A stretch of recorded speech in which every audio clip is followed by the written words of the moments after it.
All right, let's take you to Chatsworth now, near Durban, where a political battle for the suburb continues. DA leader John Steenhuisen is visiting Ward 73 area ahead of the by-election next week. You'll remember President Cyril Ramaphosa just last week also made an appearance in Chatsworth seeking political support for the ANC. Karinda Jagmohan is covering this event now. Karinda, thank you for making time for us. What did John Steenhuisen have to say?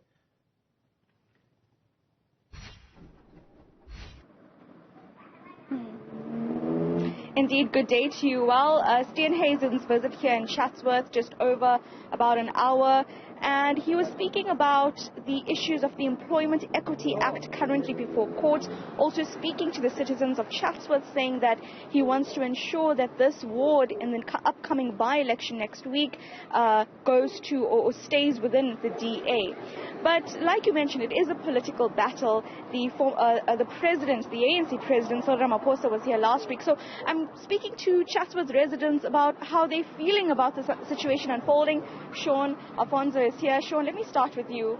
The president was here last week. John Steenhuisen is here today. But what are you going through today, and how do you see these visits? You know what? To be honest, our kids don't even know the names. And we don't see them until election time. So really they do nothing for us. And election time they come, some hampers, and that's it. And you know what? It's only for above 60. What about the people a little younger than that are not working? So this is, I think, it's a bribery. But you see, so in fact, our locals are doing more for our community than our ANCs and DAs and whatever you call it. Yeah. So, no local thing goes in Chatsworth. We vote for our families. Yeah. No. Sir, Alfonso, let me come to you. You know, earlier when we were talking, you said broken promises. Yeah, tell me about why you the say promises. That. Yeah. Because I'm here from 6 years old. I'm from Mabo, a party camp. Now I'm 62. Now I'm staying there out of my city. I'm homeless. I haven't got a house. I applied for a house, say no, giving RDP out, no. They're getting the houses back door now. The councillors are giving that. Who do you know not what you applied for? So when Ramaphosa is here, when John Steenhuisen is here, does it make a difference to you? The president of this country here, he came to the youth center. Now he gave 1,300 for the people to win this vote here for him, for the ANC to rule here. And how do you feel about the DA visiting? He came and had a meeting here in Vishnu's church here. Yeah. And now I don't know what he spoke there because I got an ANC t-shirt because I'm an ANC supporter. I'm a long walk to freedom. 27 years from prisoner to president. Yeah. And now all the broken promises only know us in election time. They forget, after the election they forgot about it.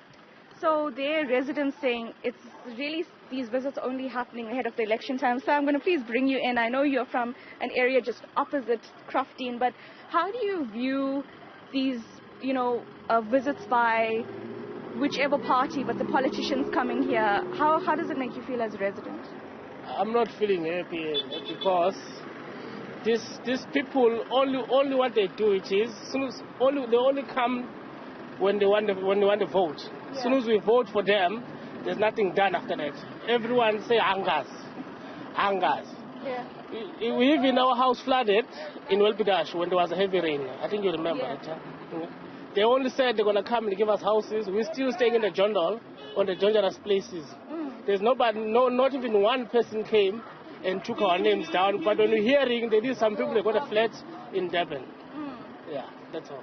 So it just doesn't make a difference to you, no matter who comes. You still have service delivery issues. Yes, exactly. Yeah, exactly. Because anyone going to ask for voting for him, he's going to do the same thing. As soon as they get a vote, they're just towing the money and feeding their family. They're forgetting about us. So it's better for them, their family, to go to vote for them. Then it'll be okay for them. Because they're only eating money with their families, they're forgetting about us. So thanks for speaking to us. Sean, if I can just wrap with you, please. What are the service delivery challenges that you have right now here in Durban? Ma'am, for one, our system of drainage is all up to shit. Okay. So, yeah, thank you so much. We are live on TV, but let's just tell me briefly about the service delivery challenges you have. All right, and one of the aunties went to visit one of these. I'm not sure which one of them, but she went there for a loaf of bread. We are not happy about this. She didn't want the money. She wanted a loaf of bread. And you know what? Both of them turned her down. So actually, what are you really here for? To help the community. Thank you so much for speaking to us, the residents here, speaking just briefly about the political visits. You'll see members of the DA are here as well. And like we were saying, last week, ANC President Cyril Ramaphosa was here. Today, DA leader John Steenhuisen is here. But for these residents, this gentleman who is now a pensioner says that he still feels that there are broken promises, and this is really at the time of elections, and those are the residents' biggest concerns. Of course, we know eThekwini is going through a number of service delivery challenges. We did ask the DA leader, John Steenhuisen, about why he's concerned about this particular ward. Remember, the eThekwini municipality is still being run via a coalition. That's with the ANC, EFF and NFP. The opposition parties are notably the DA, IFP and of course Action SA and a number of other smaller parties. But right now, really, it is ward for ward. So in all of these by-elections that are happening, it is extremely crucial then for each party to make sure that they get their votes in each particular ward, which is perhaps why we're seeing the campaigning that we are seeing on the ground in the run-up to the next national election. Take a listen to the DA leader speaking about why he wanted to come to this ward. Essentially, a by-election is happening here because the DA councillor that was here had left the party and had joined the ANC, and that is why, after his resignation from the party, the by-election is happening. Last week, the ANC said they welcomed a number of DA members to their fold, but the DA says today that those were not all DA members. It was only the one member that joined the ANC. So it is a political battle after all. You've heard the residents' concern. Take a listen to John Steenhuisen also speaking about the Employment Equity Act.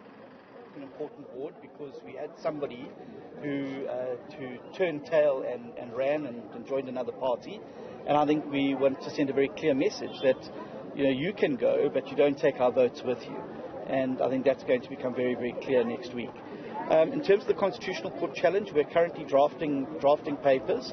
We're obviously waiting to see now what happens because this is out for comment. We're hoping that we'll be able to, through a force of public opinion, be able to get government to backtrack on these absurd racial quotas that discriminate against all categories of races in South Africa, frankly, and to get them to go back to the drawing board and come back with something rational. Karinda Jagmohan, thank you so much for that update.